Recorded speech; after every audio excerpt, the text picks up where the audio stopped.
हमारे चैनल पर पहली बार आए हैं तो चैनल को सब्सक्राइब करें, बेल आइकॉन ऑन करें, अच्छे अच्छे कमेंट किया करें ताकि हर आने वाले वीडियो का नोटिफिकेशन सबसे पहले आपको मिले और प्रिय दर्शकों आप उसका फायदा उठा सकें। तो शुरू करते हैं प्रिय दर्शकों आज की यह प्यारी सी कहानी, यह प्यारा सा वीडियो। प्रिय दर्शकों, प्राचीन समय की बात है। किसी नगर में एक व्यापारी रहता था। वह व्यापारी बड़ा ही धनवान व्यक्ति था। उसके घर में अन्न धन की कोई कमी नहीं थी। व्यापारी का एक बड़ा ही सुंदर पुत्र था। व्यापारी अपने पुत्र से बड़ा ही प्रेम करता था। व्यापारी और व्यापारी की पत्नी को विवाह के बहुत सालों बाद संतान की प्राप्ति हुई थी। वह दोनों अपनी संतान से बहुत अधिक प्रेम करते थे। प्रिय दर्शकों, व्यापारी हर कार्य अपने पुत्र से पूछकर किया करता था। व्यापारी का पुत्र अभी छोटा था, परंतु प्रेम में अंधा व्यापारी वही करता था जो उसका पुत्र कहता था। अगर पुत्र कोई गलत कार्य करने के लिए भी कहता तो व्यापारी उसे कर दिया करता था।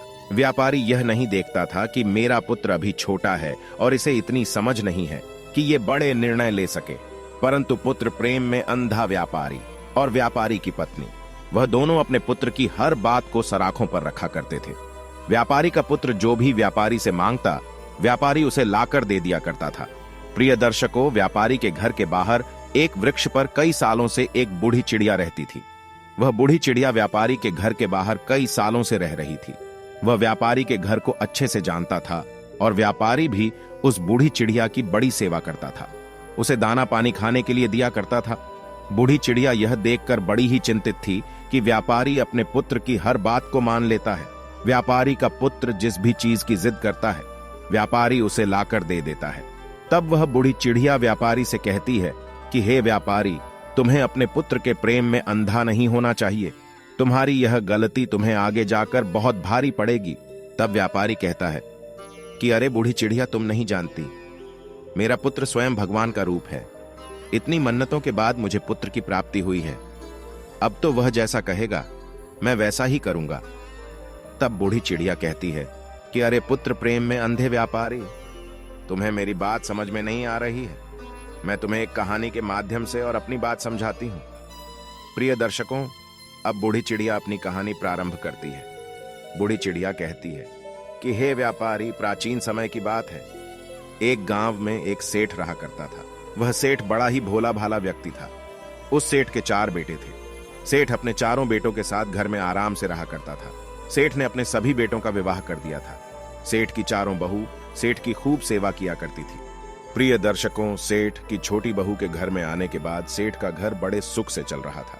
सेठ का व्यापार भी बहुत अच्छे से चल रहा था। छोटी बहू के आने के बाद सेठ के घर में अन्न धन की कोई कमी नहीं थी और घर का माहौल बड़ा ही शांति भरा था। उनके घर में कभी कोई लड़ाई झगड़ा नहीं होता था। सेठ के सभी पुत्र एक साथ मिलकर रहा करते थे और सेठ की बहुएं भी आपस में बड़ा प्रेम करती थी। चारों बहू मिलकर एक साथ खाना पकाती थी और अपने पतियों को और ससुर को खिलाती थी। इधर सेठ का व्यापार भी बड़े अच्छे से चल पड़ा था। चारों बेटे व्यापार को बड़े अच्छे से संभाल रहे थे। सेठ सोचता था कि अब तो उसका जीवन सफल हो चुका है। घर में चारों बहुएं बड़े ही प्रेम से रहती है। मेरा व्यापार मेरे चारों पुत्र बड़े ही अच्छे से संभाल रहे हैं। अन्न धन की घर में कोई कमी नहीं है। ऐसे विचार करके सेठ बड़ी सुकून की नींद लिया करता था। सेठ के जीवन में किसी प्रकार की कोई दुख तकलीफ नहीं थी। प्रिय दर्शकों, सेठ की इतनी अच्छी जिंदगी देखकर गांव के अन्य लोग सेठ से जलने लगे थे। गांव के सभी लोग सोचते थे कि यह सेठ तो बड़ा ही सुखी है। इसका जीवन तो बड़े ही आराम से कट रहा है।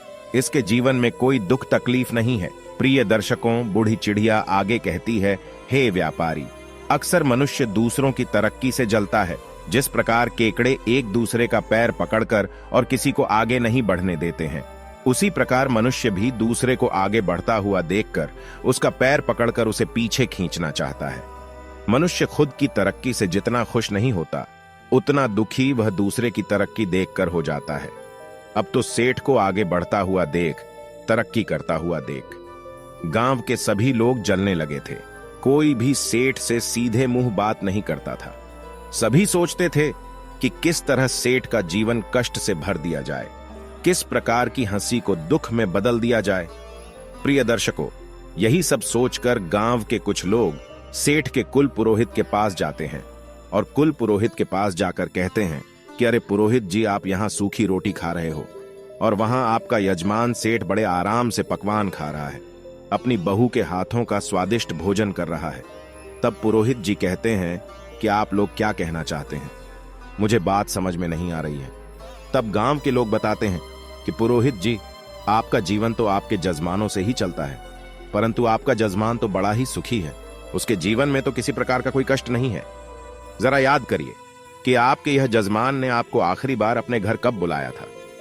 अगर आपका जजमान आपको अपने घर नहीं बुलाएगा, आपसे हवन पूजा नहीं करवाएगा, तो भला आपकी रोजी रोटी कैसे चलेगी, आपका घर कैसे चलेगा। प्रिय दर्शकों, कुल पुरोहित को गांव वासियों की बात समझ में आ रही थी। वह भी सोच रहा था कि बात तो सही है, सेठ ने बहुत समय से मुझे अपने घर नहीं बुलाया है और उसका जीवन बड़े ही सुख से कट रहा है। इस प्रकार तो मेरे बीवी, बच्चे और भूखे मरने लगेंगे। कुल पुरोहित कहता है कि अरे भाइयों, आपकी बात तो बिल्कुल सत्य है। सेठ तो बड़ा ही धनवान बन चुका है, उसका व्यापार भी बड़े तेजी से आगे बढ़ रहा है। उसके चारों पुत्र बड़ी मेहनत करते हैं और उसके घर में चारों बहू मिलकर बड़े प्रेम से अपना जीवन निर्वाह कर रही हैं। उसके जीवन में किसी प्रकार का कोई कष्ट नहीं है। तब गांव के लोग कहते हैं कि पुरोहित जी, अगर आप अपना घर चलाना चाहते हो, अगर आप सुख से जीवन जीना चाहते हो, तो आपको कुछ ऐसा करना पड़ेगा जिससे आपके जजमान सेठ के जीवन में कुछ कष्ट आए, उसके घर में लड़ाई झगड़ा हो, तभी वह आपको हवन पूजन के लिए अपने घर में बुलाएगा और आपको कुछ धन मिलेगा। अगर ऐसा ही चलता रहा तो आप एक दिन गरीब हो जाएंगे और आपको भीख मांगना पड़ेगा। प्रिय दर्शकों, इतनी बात कहकर गांव के सभी लोग कुल पुरोहित के यहां से चले आते हैं। अब इधर वह कुल पुरोहित बड़ी ही चिंता में डूब जाता है। सोचता है कि अब मैं ऐसा क्या कर सकता हूं कि सेठ के घर में लड़ाई झगड़ा होने लगे, उसका व्यापार बंद पड़ जाए, तभी वह मुझे हवन पूजन के लिए अपने घर में बुलाएगा। प्रिय दर्शकों, अब तो ऐसा सोचकर वह कुल पुरोहित एक साधु महाराज के पास जाता है और कहता है कि हे स्वामी, मेरी कोई सहायता करिए। मेरे गांव में मेरा जजमान है जो एक सेठ है। सेठ बड़ा ही सुखी जीवन जी रहा है, उसके जीवन में किसी प्रकार का कोई कष्ट नहीं है, परंतु जिस प्रकार चोरों का जीवन लापरवाह लोगों से चलता है, जिस प्रकार राजा का जीवन झगड़ा करने वालों से चलता है, उसी प्रकार पुरोहित और पंडितों का जीवन अपने जजमानों से चलता है। अगर जजमान के घर में कोई दुख तकलीफ नहीं होगी, अगर वह हमें नहीं बुलाएंगे, तो हमारा जीवन कैसे चलेगा, हम धन कैसे अर्जित करेंगे, हम तो भूखे मर जाएंगे। तब साधु महाराज कहते हैं कि अरे पुरोहित जी, आप चिंता मत करिए, आप बताइए कि क्या तकलीफ है। तब पुरोहित कहता है कि स्वामी जी, मैं चाहता हूं कि सेठ के जीवन में कुछ कष्ट आने लगे, उसके घर में लड़ाई झगड़ा होने लगे, उसके व्यापार में कुछ कमी आ जाए, तभी वह मुझे हवन पूजन करने के लिए अपने घर में निमंत्रण देगा। प्रिय दर्शकों, बूढ़ी चिड़िया आगे कहती है कि हे व्यापारी। कुल पुरोहित की बातें सुनने के बाद साधु महाराज कहते हैं कि पुरोहित जी, आपका काम तो बड़ा ही छोटा सा है। मैं आपको अभी देखकर बताता हूं कि सेठ के जीवन में इतनी सुख और समृद्धि का कारण आखिर क्या है।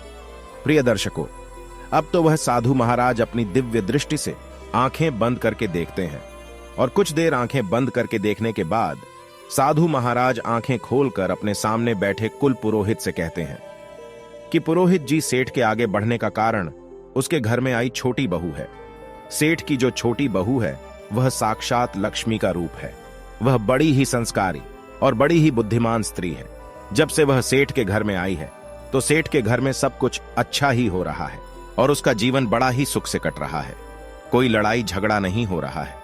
ऐसी स्त्री और जिस भी घर में रहती है, वह घर खूब फूलता फलता है। तब वह कुल पुरोहित कहता है कि हे स्वामी जी, अगर ऐसा है तो इसका कोई रास्ता तो होगा जिसके जरिए सेठ के घर में लड़ाई झगड़ा होने लगे, उस सेठ का व्यापार कुछ ठंडा पड़ जाए। तब साधु महाराज कहते हैं कि पुत्र, तुम चिंता मत करो, तुम्हें बस एक काम करना है। तुम सेठ के घर जाओ और सेठ से कहना कि सेठ जी, मुझे आपके खेत में से एक हरा बांस चाहिए, और तुम सेठ से हरा बांस मांगकर उसको अपने घर लाकर रख लेना। जब तुम ऐसा करोगे तो कुछ दिनों में ही सेठ बड़ा निर्धन हो जाएगा। उसके घर में लड़ाई झगड़े होने लगेंगे, उसकी बहुएं आपस में झगड़ा करने लगेंगी और उसका जीवन कष्टों से भर जाएगा। तब वह तुम्हें हवन पूजन के लिए अपने घर में अवश्य बुलाएगा। प्रिय दर्शकों, साधु महाराज की इतनी बातें सुनने के बाद कुल पुरोहित साधु महाराज को धन्यवाद कहकर और अपने घर चला आता है। पुरोहित सोचता है कि अब तो अगले ही दिन मैं सेठ के घर पर जाऊंगा। और उसके खेत में से एक हरा बांस मांग लूंगा। प्रिय दर्शकों, अगला दिन होता है। सुबह होते ही जल्दी उठकर कुल पुरोहित सेठ के घर पहुंच जाता है। सेठ के घर पहुंचने पर पुरोहित आवाज लगाता है तो अंदर सेठ आराम कर रहा था। सेठ बाहर आकर देखता है तो वह अपने कुल पुरोहित का बहुत स्वागत करता है, बहुत आदर सत्कार करता है और पुरोहित को ले जाकर अंदर बैठालता है। सेठ कहता है कि बताइए पुरोहित जी, आज इतने दिनों बाद आपका हमारे घर कैसे आना हुआ? तब कुल पुरोहित कहता है कि सेठ जी, मैं बस यहां से गुजर रहा था तो सोचा आपसे मिलते चलूं। प्रिय दर्शकों, अब तो पुरोहित अपनी मीठी मीठी बातों में सेठ को फंसा लेता है और कुछ देर बाद कहता है कि सेठ जी, मुझे आपके खेत में से एक हरा बांस चाहिए, क्या आप मुझे दे सकते हैं? तब सेठ जी कहते हैं कि अवश्य पुरोहित जी, आपने इतनी छोटी सी चीज मांगी है, हम अभी आपको लाकर देते हैं। प्रिय दर्शकों, अब तो सेठ जी अपने खेत में जाते हैं और एक बांस का टुकड़ा तोड़कर लेकर आ जाते हैं। तभी अपने ससुर को आता हुआ देख सेठ जी की छोटी बहू भागी भागी आती है और कहती है कि पिताजी, आप यह बांस का टुकड़ा क्यों लेकर आए हैं? तब सेठ बताता है कि बेटा, पुरोहित जी हमारे घर आए हैं और वह चाहते हैं कि हम उन्हें अपने खेत में से एक हरा बांस का टुकड़ा लाकर दें, इसलिए उनको देने के लिए हम यह टुकड़ा लेकर आए हैं। प्रिय दर्शकों, तब वह छोटी बहू कहती है कि पिताजी, आप यह बांस का टुकड़ा पुरोहित जी को अवश्य दे दीजिएगा, परंतु इससे पहले कुछ देर आप यह बांस का टुकड़ा मुझे दे दीजिए, मैं कुछ देर में यह लाकर आपको दे दूंगी। प्रिय दर्शकों, अब तो अपनी छोटी बहू को वह बांस देकर और सेठ चला जाता है। इधर वह सेठ की छोटी बहू बांस में से कुछ हरे पत्ते तोड़कर और अपने घर बंधी काली गाय को खिला देती है और इसके बाद वह बांस ले जाकर अपने पिता को दे देती है। प्रिय दर्शकों, अब तो वह सेठ हरा बांस पुरोहित को दे देता है और कहता है कि लीजिए पुरोहित जी, आपने हरा बांस मांगा था और यह रहा आपका बांस, इसे आप ले जाइए। तब वह पुरोहित बड़ा ही खुश हो जाता है, सोचता है कि अब तो सेठ के घर की खुशी उसने मुझे दे दी है। अब बड़ा ही खुश होता हुआ वह पुरोहित अपने घर लौट जाता है और घर पर जाकर वह बांस का टुकड़ा रख देता है और सोचता है कि अब बस कुछ दिनों में सेठ मुझे याद करेगा, क्योंकि उसके घर में खूब लड़ाई झगड़ा होगा और गृह क्लेश होगा। तब हवन पूजन करके और मैं अच्छे पैसे सेठ से मांग लूंगा। प्रिय दर्शकों, ऐसे विचार करके वह कुल पुरोहित बड़ा ही प्रसन्न हो रहा था। अब तो पुरोहित इंतजार करने लगता है कि कब सेठ का बुलावा आएगा और मैं जाकर सेठ के घर हवन पूजन करूंगा। प्रिय दर्शकों, परंतु इंतजार करते करते कुल पुरोहित को 1 महीना बीत जाता है, 2 महीने बीत जाते हैं और तीसरा महीना भी बीत जाता है। इंतजार करते करते अब वह पुरोहित थक चुका था। तब एक दिन कुल पुरोहित दोबारा साधु महाराज की कुटिया में जाता है। वह कहता है कि हे महाराज, आपके बताएं अनुसार मैंने सेठ से उसके खेत में से हरा बांस मांग लिया था, परंतु आज 3 महीने होने को आए हैं और अभी तक सेठ ने मुझे कोई बुलावा नहीं भेजा है और वह बड़े आराम से, बड़े सुख से अपना जीवन व्यतीत कर रहा है। उसके घर में किसी प्रकार की कोई दुख तकलीफ नहीं है। तब साधु महाराज आंखें बंद करके और अपनी दिव्य दृष्टि से देखते हैं तो वह बताते हैं कि अरे पुरोहित जी, मैंने आपको बताया था ना कि सेठ की छोटी बहू बड़ी ही चालाक और बड़ी ही बुद्धिमान है। दरअसल बात यह है कि जब सेठ आपको वह हरा बांस दे रहा था तो उसकी छोटी बहू ने उसमें से हरे पत्ते तोड़कर और अपनी काली गाय को खिला दिए थे। इसी कारणवश उसकी खुशियां और सुख समृद्धि उसके घर में ही रह गई। परंतु आप चिंता मत करिए, आपकी सहायता मैं करूंगा।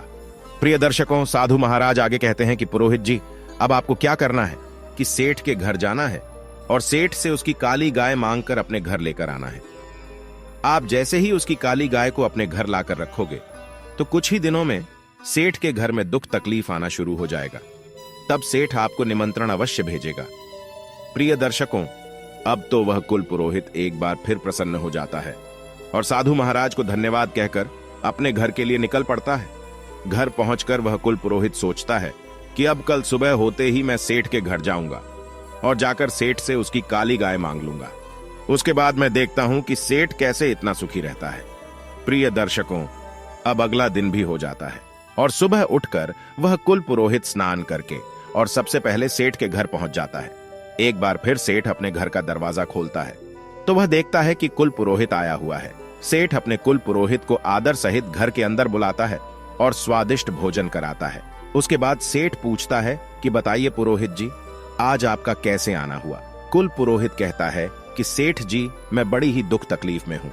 दरअसल बात कुछ ऐसी है कि मेरे घर पर जो गाय है उसने दूध देना बंद कर दिया है और मेरे बच्चों को दूध नहीं मिल रहा है। कई दिनों से मेरे बच्चों ने दूध नहीं पिया है, इसीलिए मैं आपसे सहायता लेने के लिए आया हूं। अगर आप मुझे अपनी काली गाय दे देंगे तो आपकी बड़ी कृपा होगी। प्रिय दर्शकों, कुल पुरोहित की ऐसी दुख भरी बातें सुनने के बाद सेठ सोचता है कि चलो कोई बात नहीं, यह हमारे कुल पुरोहित है, अगर हम इनका भला करते हैं तो यह पुण्य का काम ही होगा। ऐसा सोचकर सेठ कहता है कि पुरोहित जी आप चिंता ना करें, हम आपको अपनी काली गाय दे देंगे। इतना कहकर सेठ गाय को लेने के लिए अपने घर के आंगन में जाता है और गाय को लेकर पुरोहित को देने के लिए चल देता है। तभी सेठ की छोटी बहू आकर और सेठ को रोक लेती है। सेठ की छोटी बहू कहती है कि पिताजी आप इस गाय को लेकर कहां जा रहे हैं? सेठ बताता है कि बेटा हमारे कुल पुरोहित आए हैं और उनकी गाय दूध नहीं दे रही है, इसलिए वह हमारी काली गाय लेना चाहते हैं। मैं यह गाय उनको देने के लिए जा रहा हूं। तब सेठ की छोटी बहू कहती है कि पिताजी आप कुछ देर ठहरिए, मैं अभी आती हूं। प्रिय दर्शकों, इतने में वह छोटी बहू अंदर जाती है और एक सफेद रंग की चादर लेकर आती है और वह उस चादर से उस काली गाय के आंसू पोंछकर और चादर को अंदर रख देती है और कहती है कि पिताजी अब आप जाइए और इस गाय को पुरोहित जी को दे दीजिए। प्रिय दर्शकों, अब वह सेठ पुरोहित के पास जाता है और कहता है कि लीजिए पुरोहित जी, ये रही काली गाय, इससे ले जाइए और अपने बच्चों को दूध पिलाइए। प्रिय दर्शकों, सेठ की काली गाय को देखकर वह पुरोहित बड़ा ही प्रसन्न हो जाता है और उसे लेकर तुरंत अपने घर के लिए निकल पड़ता है। अब तो अपने घर पहुंचकर वह काली गाय को बांध देता है और सोचता है कि अब तो सेठ बहुत जल्दी मुझे अपने घर हवन पूजन करने के लिए बुलाएगा, क्योंकि उसका जीवन बड़े ही जल्दी दुखों से घिरने वाला है। प्रिय दर्शकों, अब वह कुल पुरोहित सेठ के बुलावे का इंतजार करने लगता है और इंतजार करते करते एक बार फिर उसे 3 महीने बीत जाते हैं। 3 महीने गुजर जाने के बाद वह कुल पुरोहित एक बार फिर साधु महाराज के पास जाता है और कहता है कि साधु महाराज, इस बार फिर मैं आपके कहे अनुसार सेठ के यहां से काली गाय लेकर आया, परंतु उसके बावजूद सेठ ने मुझे अपने घर हवन पूजन के लिए नहीं बुलाया। सेठ का जीवन अभी भी बड़े ही सुख से कट रहा है, उसके घर में किसी प्रकार की कोई दुख तकलीफ नहीं है।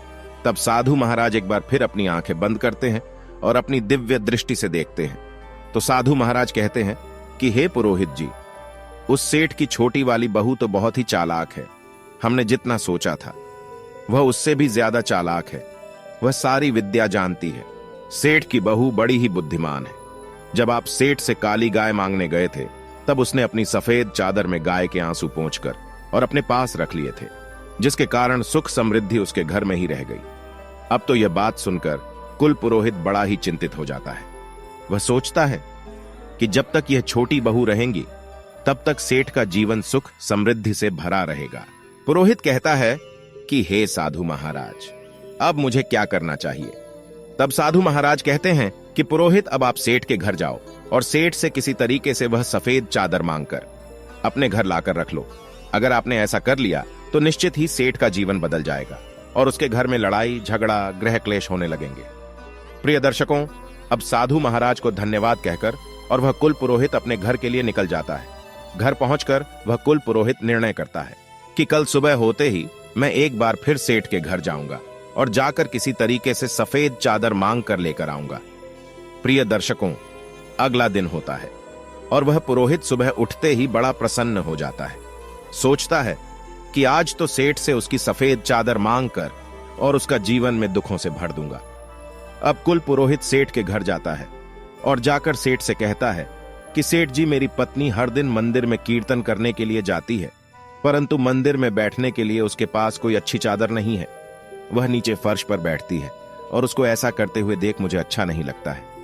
अगर आपको कोई तकलीफ ना हो तो क्या आप मुझे एक अच्छी सफेद चादर दे सकते हैं आज, ताकि मेरी स्त्री वह चादर बिछाकर और मंदिर में बैठ सके। प्रिय दर्शकों, कुल पुरोहित की ऐसी बातें सुनकर सेठ कहता है कि अरे पुरोहित जी, आप चिंता ना करें, हमारे घर में एक बहुत ही अच्छी सफेद चादर रखी है। रुकिए, हम अभी अपनी बहू से कहकर और आपको दे देते हैं। प्रिय दर्शकों, अब तो सेठ जी अपनी छोटी बहू को बुलाते हैं और कहते हैं कि बहू, हमारे घर में जो सफेद चादर है वह लाकर पुरोहित जी को दे दो। प्रिय दर्शकों, अपने पिताजी की बातें सुनकर वह छोटी बहू अंदर जाती है और वह उसी सफेद चादर को निकालती है जिससे उसने गाय के आंसुओं को पोंछा था। वह उस चादर को निकालकर और उसका एक धागा तोड़कर अपने मुंह में भर लेती है और उसे खा लेती है। चादर का धागा खाने के बाद वह छोटी बहू चादर लाकर और पुरोहित जी को दे देती है। प्रिय दर्शकों, छोटी बहू से चादर लेकर पुरोहित जी मुस्कुराते हुए अपने घर के लिए निकल पड़ते हैं और घर पर जाकर वह सोचते हैं कि अब तो सेठ मुझे बहुत जल्दी याद करेगा।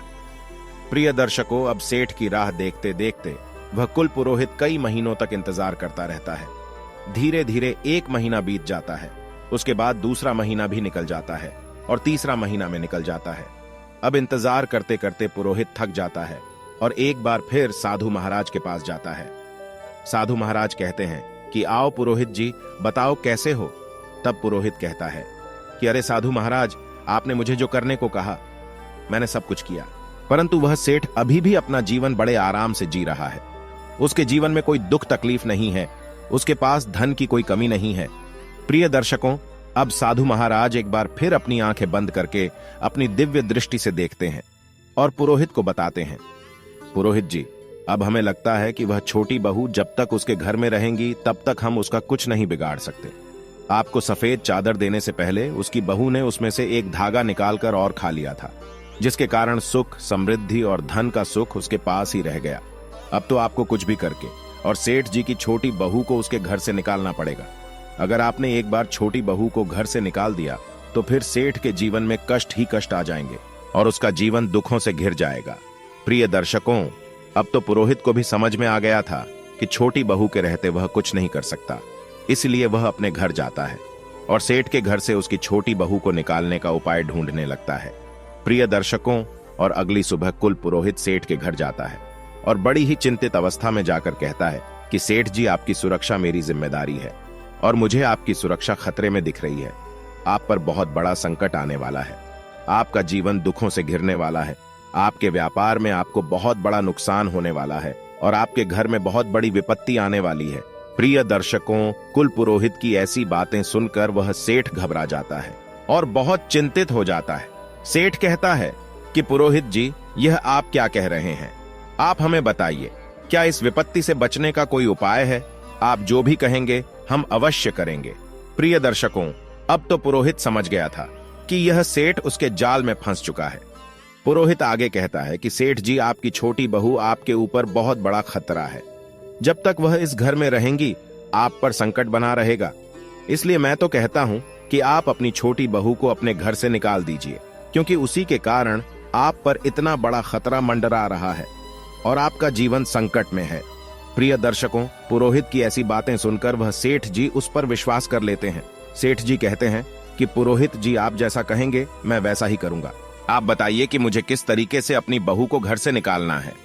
पुरोहित जी कहते हैं कि सेठ जी, आप तुरंत कुछ भी करके अपनी बहू को घर से बाहर निकाल दीजिए।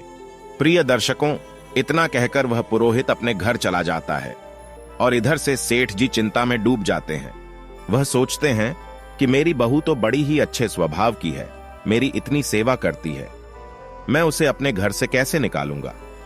परंतु फिर सेठ जी सोचते हैं कि वह मेरे ऊपर खतरा है और उसके कारण मेरे परिवार पर विपत्ति आ सकती है। यह विचार करके सेठ जी अपनी पुत्र वधू के पास जाते हैं और अपनी छोटी बहू से कहते हैं कि बहू, आज ही तुम मेरे घर से निकल जाओ, तुम्हारा इस घर में रहना अब सही नहीं है, तुम्हारे कारण हमारे घर में विपत्ति आने वाली है। प्रिय दर्शकों, अपने पिताजी की ऐसी बातें सुनकर वह बहुत समझ जाती है कि जरूर पुरोहित जी ने मेरे पिताजी को ऐसा कहा है। वह बहू कहती है कि ठीक है पिताजी, अगर आप यही चाहते हैं तो मैं इस घर को छोड़कर चली जाती हूं।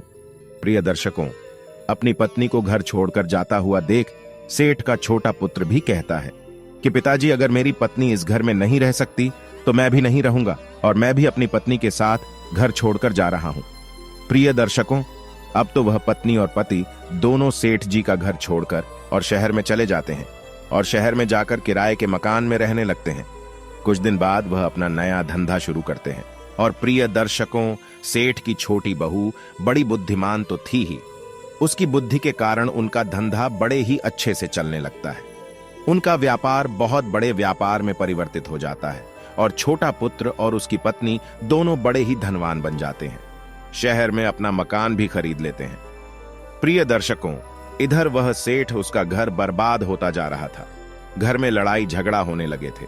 सेठ की तीनों बहुएं आपस में खूब झगड़ा करती थीं और सेठ के तीनों पुत्र भी व्यापार पर बिल्कुल ध्यान नहीं दे रहे थे। सेठ के तीनों पुत्र बुरी संगत में पड़ गए थे और प्रिय दर्शकों, वह कुल पुरोहित हवन पूजन के बहाने सेठ से सारा धन लूट कर ले जाता रहता है। धीरे धीरे करके वह पुरोहित सेठ को पूरी तरीके से लूट लेता है और सेठ का पूरा धन धीरे धीरे करके वह लूट कर अपने घर ले जाता है। प्रिय दर्शकों, अब तो सेठ की हालत बहुत ही बद से बदतर हो चुकी थी। सेठ के घर में खाने पीने के लाले पड़ रहे थे। खाने को भोजन नहीं था, पहनने को वस्त्र नहीं थे। अपनी ऐसी हालत देखकर सेठ एक दिन विचार करने बैठता है और गहरा विचार करने पर सेठ को समझ में आता है कि जिस दिन से मेरी छोटी बहू इस घर को छोड़कर गई है, उस दिन से इस घर की हालत बद से बदतर होती जा रही है। सेठ को अब ज्ञात हो चुका था कि उसकी छोटी बहू ही है जो उसके घर को बचा सकती है।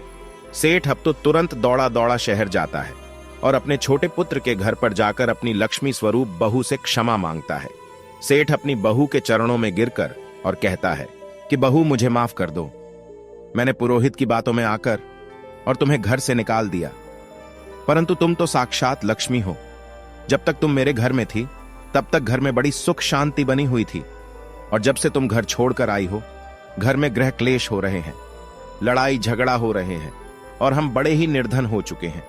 प्रिय दर्शकों, ससुर की इतनी बात सुनकर वह छोटी बहू कहती है कि पिताजी, आप चिंता मत करिए, मैं अभी अपने घर चलती हूं। यह भी मेरा घर है और वह भी मेरा घर है।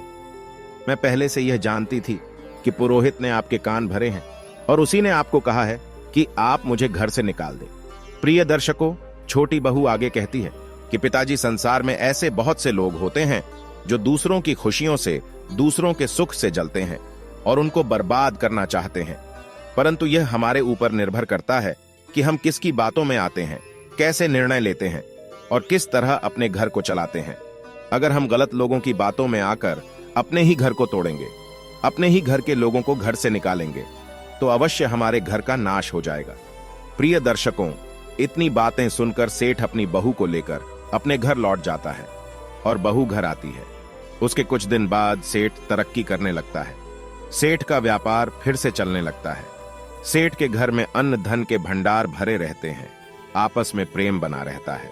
प्रिय दर्शकों, एक दिन सेठ की छोटी बहू सेठ से कहती है कि पिताजी, आज मैं आपसे जो कहने जा रही हूं, मेरी बात को ध्यान से सुनिएगा। जिस घर में इन 3 लोगों की चलती है, वह घर बहुत ही जल्दी बर्बाद हो जाते हैं। उन घरों का सत्यानाश हो जाता है। तब सेठ कहता है कि बहू, वह 3 लोग कौन हैं? तब सेठ की छोटी बहू बताती है कि पिताजी, ध्यान से सुनिएगा। नंबर 1, बिगड़ा हुआ बालक। जिस घर में बिगड़ा हुआ पुत्र होता है, गलत संगति में बालक पड़ जाता है और उसकी बात घर में मानी जाती है, उसके कहे अनुसार अगर माँ बाप काम करते हैं तो उस घर का सत्यानाश हो जाता है। वह घर बिकने की परिस्थिति में आ जाता है। उस घर के लोग कष्ट में अपना जीवन व्यतीत करते हैं। नंबर 2, जिद्दी और लालची स्त्री। जिस घर में स्त्री लालची होती है, जिद करने वाली होती है, उस स्त्री की अगर घर में चलती है तो वह घर अवश्य कंगाल बन जाता है। उस घर में कभी धन नहीं रहता। स्त्री चाहे तो घर को बना सकती है और चाहे तो घर को बिगाड़ सकती है। यह स्त्री पर निर्भर करता है, और जिस घर में स्त्री लालची और जिद्दी होती है, उस घर का नाश होना तय है। इसलिए जिद्दी और लालची स्त्री की बात कभी नहीं मानना चाहिए। नंबर 3, जिस घर का मुखिया बाहर वालों की बातों में आ जाता है, बाहर वालों के कहे अनुसार चलता है, उस घर का सत्यानाश हो जाता है। छोटी बहू आगे कहती हैं कि पिताजी, जिस प्रकार आप पुरोहित की बातों में आ गए थे, उसी प्रकार अगर घर का मुखिया बाहर वालों की बातों को मानकर और अपने घर के निर्णय करता है तो उसका घर अवश्य नाश हो जाता है। प्रिय दर्शकों, इतनी बात वह छोटी बहू अपने ससुर को सुनाती है और ससुर छोटी बहू की बातों को समझ जाता है। प्रिय दर्शकों, इधर वह बूढ़ी चिड़िया यह कहानी व्यापारी को सुना रही थी। व्यापारी को बूढ़ी चिड़िया की बात समझ में आ जाती है और अब वह अपने पुत्र को सही शिक्षा देता है और पुत्र के अनुसार चलना बंद कर देता है। तो प्रिय दर्शकों, हमारी आज की कहानी यहाँ समाप्त होती है। हम उम्मीद करते हैं कि आपको हमारी आज की यह कहानी पसंद आई होगी और आप इससे ढेर सारी प्रेरणा लेंगे। मिलते हैं अगली ज्ञान चर्चा के साथ अगले वीडियो में। तब तक के लिए नमस्कार, धन्यवाद।